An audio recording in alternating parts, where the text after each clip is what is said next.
ತಿಂಡಿಗಳನ್ನು ಕರಿದ ಮೇಲೆ ಎಣ್ಣೆಯಲ್ಲಿ ಗುಳ್ಳೆಗಳೇಳುವುದು ನಿಲ್ಲುವವರೆಗೂ ಅದನ್ನು ಬಿಸಿ ಮಾಡಿ ಆಮೇಲೆ ಅದನ್ನು ಒಲೆಯಿಂದ ಕೆಳಗಿಳಿಸಬೇಕು.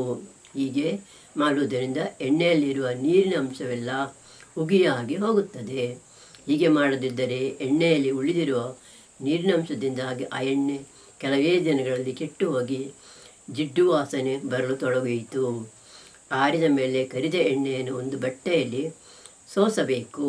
ಆಗ ಅದರೊಂದಿಗೆ ಸೇರಿಕೊಂಡಿರುವ ಸುಟ್ಟ ತಿಂಡಿಯ ಚೂರುಗಳೆಲ್ಲ ಬೇರ್ಪಟ್ಟು ಬರಿಯ ಎಣ್ಣೆಯಷ್ಟೇ ಕೆಳಗಿಳಿಯುತ್ತದೆ. ಆಮೇಲೆ ಆ ಎಣ್ಣೆಯನ್ನು ಗಾಳಿ ಬೆಳಕು ತಾಗದಂತೆ ಒಂದು ಡಬ್ಬದಲ್ಲಿ ತುಂಬಿಸಿ ತಣ್ಣಗಿರುವಂಥ ತೇವವಿಲ್ಲದ ಜಾಗದಲ್ಲಿ ಇರಿಸಬೇಕು. ಬೆಳಕು ತಾಗುವಂತೆ ಇರಿಸಿದರೆ ಎಣ್ಣೆ ತುಂಬ ಬೇಗನೆ ಕೆಟ್ಟು ಹೋಗುತ್ತದೆ. ಎಣ್ಣೆಯನ್ನು ತಾಮ್ರದ ಪಾತ್ರೆಯಲ್ಲಿ ಹಾಕಿರಿಸಿದರಾದರೂ ಅದು ಬೇಗನೆ ಕೆಟ್ಟು ಹೋದೀತು.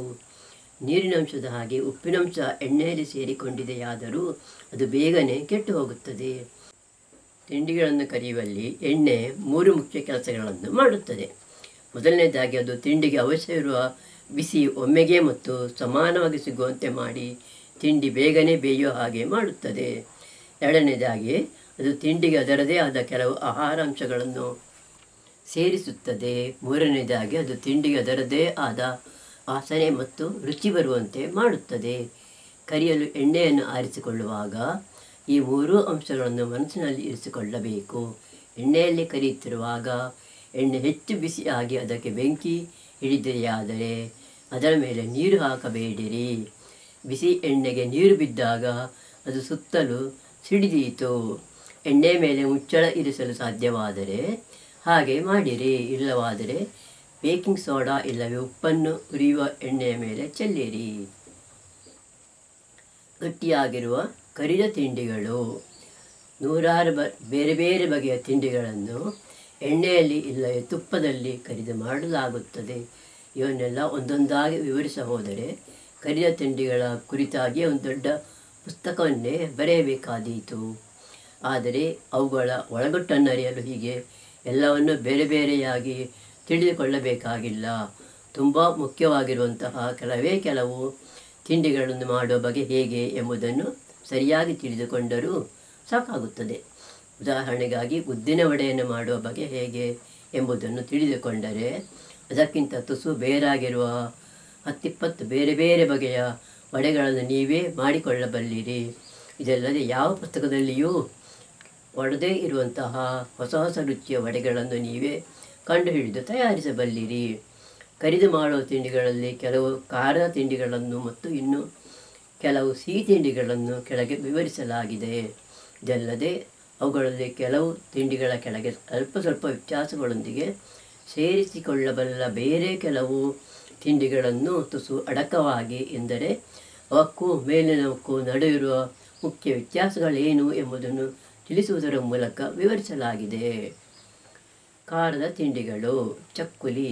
ಬೇರೆ ಬೇರೆ ಬಗೆಯ ಕಾಳುಗಳಿಂದ ಚಕ್ಕುಲಿಯನ್ನು ತಯಾರಿಸಲು ಬರುತ್ತದೆ. ಉದಾಹರಣೆಗೆ ಅಕ್ಕಿ, ಗೋಧಿ, ಹೆಸರು, ಮುಸ್ಕಿನ ಜೋಳ, ಕಡಲೆ ಮೊದಲಾದ ಕಾಳುಗಳಿಂದ ಹಿಟ್ಟನ್ನು ತಯಾರಿಸಿ ಅದರಿಂದ ಚಕ್ಕುಲಿಯನ್ನು ತಯಾರಿಸಬಹುದು.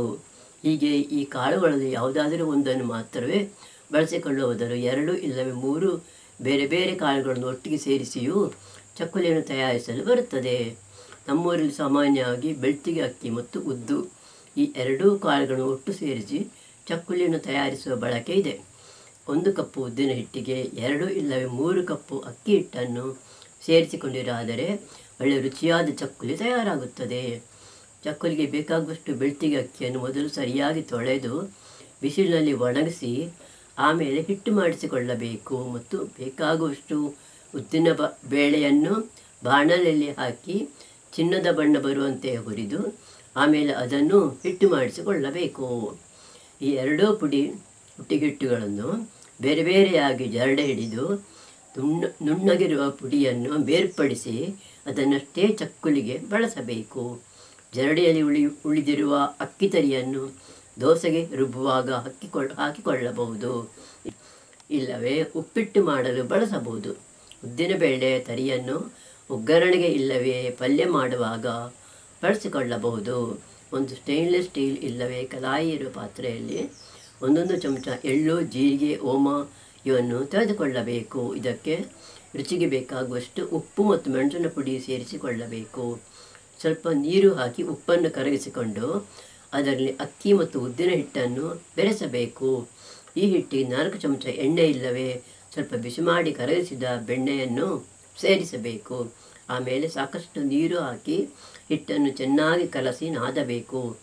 ಆಮೇಲೆ ಮುಚ್ಚಳ ಮುಚ್ಚಿ ಸುಮಾರು ಅರ್ಧ ಇಲ್ಲವೇ 1 ಗಂಟೆ ಹೊತ್ತು ಹಾಗೆಯೇ ಇರಿಸಬೇಕು. ಅಂಗಡಿಗಳಲ್ಲಿ ಬೇರೆ ಬೇರೆ ಬಗೆಯ ಚಕ್ಕುಲಿ ಒರಳುಗಳು ಅಚ್ಚುಗಳು ಸಿಗುತ್ತವೆ. ಎರಡೂ ಕೈಗಳಿಂದ ಒತ್ತಿ ಚಕ್ಕುಲಿ ತಯಾರಿಸುವಂತಹ ಮರದ ಇಲ್ಲವೇ ಲೋಹದ ಒರಳುಗಳಿವೆ. ಮತ್ತು ಒಂದು ಕೈಯಲ್ಲಿ ಒರಳನ್ನು ಹಿಡಿದು ಇನ್ನೊಂದು ಕೈಯಲ್ಲಿ ಅದರ ಹಿಡಿಯನ್ನು ತಿರುಗಿಸಿ ಚಕ್ಕುಲಿಯನ್ನು ತಯಾರಿಸುವಂತಹ ಹಿತ್ತಾಳೆಯ ಇಲ್ಲವೇ ಅಲ್ಯೂಮಿನಿಯಂ ಒರಳುಗಳು ಇವೆ. ತುಂಬ ಚಿಕ್ಕ ಗಾತ್ರದ ಒರಳನ್ನು ಕೊಂಡುಕೊಂಡಿರಾದರೆ ಅದರಲ್ಲಿ ಚಕ್ಕುಲಿ ಒತ್ತಲು ಕಷ್ಟವಾದೀತು.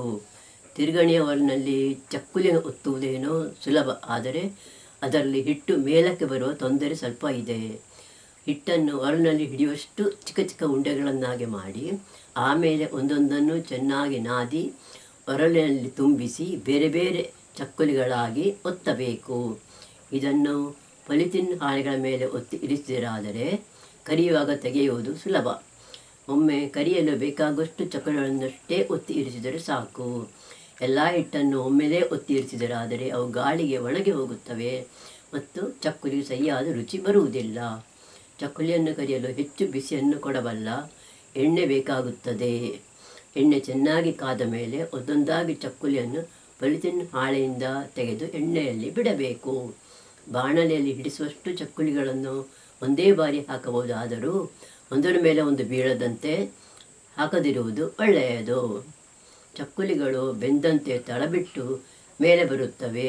ಆಮೇಲೆ ಅವನ್ನು ಮಗುಚಬೇಕು.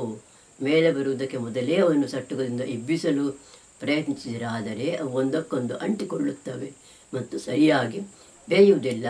ಚಕ್ಕುಲಿಯನ್ನು ಎಣ್ಣೆಗೆ ಹಾಕುವಾಗ ಬೆಂಕಿ ದೊಡ್ಡದಾಗಿರಬೇಕು ಮತ್ತು ಚಕ್ಕುಲಿ ಬೇಯತೊಡಗಿದಂತೆ ಬೆಂಕಿಯನ್ನು ಸ್ವಲ್ಪ ಚಿಕ್ಕದು ಮಾಡಿಕೊಳ್ಳಬೇಕು. ಇದಲ್ಲದೆ ಬೇಯುತ್ತಿರುವಾಗ ಚಕ್ಕುಲಿಯನ್ನು ಆಗಾಗ ಮಗುಚುತ್ತಾ ಇರಬೇಕು. ಎಣ್ಣೆಯ ಸದ್ದು ನಿಂತಾಗ ಮತ್ತು ಚಕ್ಕುಲಿಯ ಬಣ್ಣ ಹಳದಿ ಆದಾಗ ಅದು ಬೆಂದಿದೆ ಎಂದು ತಿಳಿಯಬಹುದು. ಚಕ್ಕುಲಿಯನ್ನು ಎಣ್ಣೆಯಿಂದ ತೆಗೆಯಲು 1-1.5 ಅಡಿ ಉದ್ದವಿರುವ ಕಬ್ಬಿಣದ ಸೂಜಿಯನ್ನು ಬಳಸಬಹುದು, ಇಲ್ಲವೇ ತೂತಿರೋ ಒಂದು ಸಟ್ಟುಗವನ್ನು ಬಳಸಬಹುದು. ಎಣ್ಣೆಯಿಂದ ತೆಗೆದ ಚಕ್ಕುಲಿಯನ್ನು ಮೊದಲಿಗೆ ಎಣ್ಣೆ ಆರಲು ಎಣ್ಣೆ ಹೀರಿಕೊಳ್ಳಬಲ್ಲ ಕಾಗದದ ಮೇಲೆ ಇಲ್ಲವೇ ತೂತಿರುವ ತಟ್ಟೆಯ ಮೇಲೆ ಇರಿಸಬಹುದು ಮತ್ತು ಸ್ವಲ್ಪ ತಣಿದ ಮೇಲೆ ಅದನ್ನು ಬಿಗಿಯಾದ ಮುಚ್ಚಳವಿರುವ ಡಬ್ಬದಲ್ಲಿ ತುಂಬಿಸಿಡಬಹುದು. ಚಕ್ಕುಲಿ ಬಿಸಿ ಇರುವಾಗಲೇ ಅದನ್ನು ತುಂಬಿಸಿರುವ ಡಬ್ಬದ ಮುಚ್ಚಬಾರದು. ಯಾಕೆಂದರೆ ಅದರಲ್ಲಿರುವ ನೀರಿನ ಅಂಶ ಆವಿ ಡಬ್ಬದೊಳಗೇನೆ ಉಳಿದು ಆಮೇಲೆ ಚಕ್ಕುಲಿ ಮೆತ್ತಗಾದೀತು. ಬಿಸಿ ಆರಿದ ಮೇಲೆ ಮುಚ್ಚಳವನ್ನು ಗಟ್ಟಿಯಾಗಿ ಮುಚ್ಚಿ ಇರಿಸಿದರೆ ಚಕ್ಕುಲಿ ಗರಿಗರಿಯಾಗಿ ಉಳಿದೀತು. ನೀವು ಮಾಡಿರುವ ಚಕ್ಕುಲಿ ಆಕಾರ, ರುಚಿ, ವಾಸನೆ ಮೊದಲಾದವುಗಳು ಅದಕ್ಕೆ ಬಳಸಿರುವ ಸಾಮಗ್ರಿಗಳ ಗುಣಮಟ್ಟ, ಪ್ರಮಾಣ ಮತ್ತು ಮಾಡಿದ ಬಗೆ ಇವುಗಳನ್ನು ಅವಲಂಬಿಸಿ ಹೆಚ್ಚು ಕಡಿಮೆಯಾಗಬಲ್ಲದು. ಅಕ್ಕಿ ಇಲ್ಲವೇ ಉದ್ದು ಒಳ್ಳೆಯ ಜಾತಿ ಅಲ್ಲವಾದರೆ ಚಕ್ಕುಲಿ ಚೆನ್ನಾಗಿ ತಯಾರಾಗಲಾರದು. ನೀವು ಬಳಸಿರೋ ಉದ್ದಿನ ಪ್ರಮಾಣ ಬೇಕಾದಕ್ಕಿಂತ ಕಡಿಮೆಯಾಗಿದೆಯಾದರೆ ಇಲ್ಲವೇ ಹೆಚ್ಚಾಗಿದೆಯಾದರೆ, ನೀರು ಸೇರಿಸಿದ್ದು ಹೆಚ್ಚಾಗಿದೆಯಾದರೆ ಇಲ್ಲವೇ ಕಡಿಮೆಯಾಗಿದೆಯಾದರೆ, ಕರಿಯಲು ಬಳಸಿದ ಎಣ್ಣೆ ಕೀಳುಮಟ್ಟದ್ದಾಗಿದೆ ಆದರೆ ಇಲ್ಲವೇ ಹಳತಾಗಿದೆಯಾದರೆ ಚಕ್ಕುಲಿ ಸರಿಯಾಗಿ ತಯಾರಾಗಲಾರದು.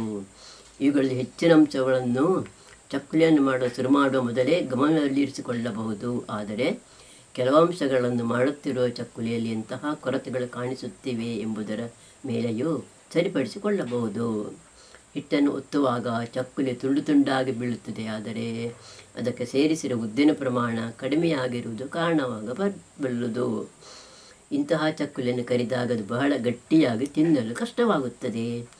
ಹಿಟ್ಟು ಅಂಟಂಟಾಗುವಂತೆ ಮಾಡುವ ಮತ್ತು ಬೆಂದಾಗ ಮಿದುವಾಗುವಂತೆ ಮಾಡುವ ಕೆಲಸವನ್ನು ಅದರಲ್ಲಿ ಸೇರಿಸಿರುವ ಉದ್ದಿನ ಅಂಶ ಮಾಡುತ್ತದೆ. ಹಿಟ್ಟನ್ನು ಸರಿಯಾಗಿ ನಾದಿಲ್ಲವಾದರೂ ಒತ್ತುವಾಗ ಚಕ್ಕುಲಿ ತುಂಡು ತುಂಡಾಗಿ ಬೀಳಬಲ್ಲದು. ಹಾಗಾಗಿ ಮಾಡಿರುವ ಹಿಟ್ಟಿಗೆ ಇನ್ನಷ್ಟು ಉದ್ದಿನ ಹಿಟ್ಟನ್ನು ಸೇರಿಸಲು ಹೋಗುವ ಮೊದಲು ಹಿಟ್ಟನ್ನು ಚೆನ್ನಾಗಿ ನಾದಿ ಸರಿಯಾಗಿ ಒತ್ತಲು ಬರುತ್ತದೆಯೋ ಎಂದು ಪ್ರಯತ್ನಿಸಿ ನೋಡುವುದು ಒಳ್ಳೆಯದು. ಅಕ್ಕಿ ಮತ್ತು ಉದ್ದಿನ ಹಿಟ್ಟುಗಳು ಸಾಕಷ್ಟು ನುಣ್ಣಗಾಗಿಲ್ಲವಾದರೂ ಈ ರೀತಿ ಚಕ್ಕುಲಿಯನ್ನು ತಯಾರಿಸುವಾಗ ಅದು ತುಂಡು ತುಂಡಾಗಿ ಬೀಳಬಲ್ಲದು. ಚಕ್ಕುಲಿಯ ಒರಳನ್ನು ತುಂಬ ಎತ್ತರಕ್ಕೆ ಹಿಡಿದು ಒತ್ತಿದರೂ ಚಕ್ಕುಲಿ ತುಂಡು ತುಂಡಾಗಿ ಬೀಳಬಹುದು. ಒತ್ತುವಾಗ 1-2 ಇಂಚಿಗಿಂತ ಹೆಚ್ಚು ಎತ್ತರದಲ್ಲಿ ಒರಳನ್ನು ಹಿಡಿಯಬಾರದು. ಹಿಟ್ಟಿನಲ್ಲಿ ಉದ್ದಿನ ಪ್ರಮಾಣ ಹೆಚ್ಚಿದೆಯಾದರೆ ಚಕ್ಕುಲಿ ಸರಿಯಾಗಿ ಬೇಯುವ ಮೊದಲೇ ಕೆಂಪಾಗಿ ಬಿಡುತ್ತದೆ ಮತ್ತು ಗರಿಗರಿಯಾಗದೆ ಮೆತ್ತಗಾಗಿ ಬಿಡುತ್ತದೆ. ಇಂತಹ ಚಕ್ಕುಲಿಗೆ ಸ್ವಲ್ಪ ಅಕ್ಕಿ ಹಿಟ್ಟನ್ನು ಸೇರಿಸಿ ಚೆನ್ನಾಗಿ ನಾದಿ ಇನ್ನೊಮ್ಮೆ ಚಕ್ಕುಲಿಯನ್ನು ತಯಾರಿಸಲು ಪ್ರಯತ್ನಿಸಬಹುದು. ಚಕ್ಕುಲಿ ಹಿಟ್ಟಿಗೆ ನೀರು ಹಾಕಿದ್ದು ಹೆಚ್ಚಾಗಿದೆಯಾದರೆ ಚಕ್ಕುಲಿಯ ಹೊರಮೈ ಮುಳ್ಳು ಮುಳ್ಳಾಗಿ ಬಾರದೆ ನುಣುಪಾಗಿ ಬರುತ್ತದೆ. ಇಂತಹ ಚಕ್ಕುಲಿ ಬೆಂದಾಗ ಗರಿಗರಿಯಾಗದೆ ಮೆತ್ತಗಾಗಿರುತ್ತದೆ. ಹಿಟ್ಟಿನಲ್ಲಿರುವ ಈ ನೀರಿನಂಶವನ್ನು ಕಡಿಮೆ ಮಾಡಲು ಹಿಟ್ಟಿಗೆ ಸ್ವಲ್ಪ ಅಕ್ಕಿ ಹಿಟ್ಟನ್ನು ಸೇರಿಸಬಹುದು. ಇಲ್ಲವೇ ಹಿಟ್ಟನ್ನು ಒಂದು ದಪ್ಪಗಿರುವ ಒಣಬಟ್ಟೆಯಲ್ಲಿ ಕಟ್ಟಿ ಸ್ವಲ್ಪ ಹೊತ್ತು ಹಾಗೆಯೇ ಇರಿಸಬೇಕು. ಹೆಚ್ಚಿರುವ ನೀರನ್ನು ಬಟ್ಟೆ ಹೀರಿಕೊಳ್ಳುತ್ತದೆ. ಹಿಟ್ಟಿಗೆ ಹಾಕುವ ಮೊದಲೇ ಉಪ್ಪಿನ ಹರಳನ್ನು ನೀರಿನಲ್ಲಿ ಸರಿಯಾಗಿ ಕರಗಿಸಿಕೊಂಡಿಲ್ಲವಾದರೆ ಚಕ್ಕುಲಿಯನ್ನು ಬೇಯಿಸುವಾಗ ಎಣ್ಣೆ ಸುತ್ತಲೂ ಸಿಡಿಯತೊಡಗೀತು.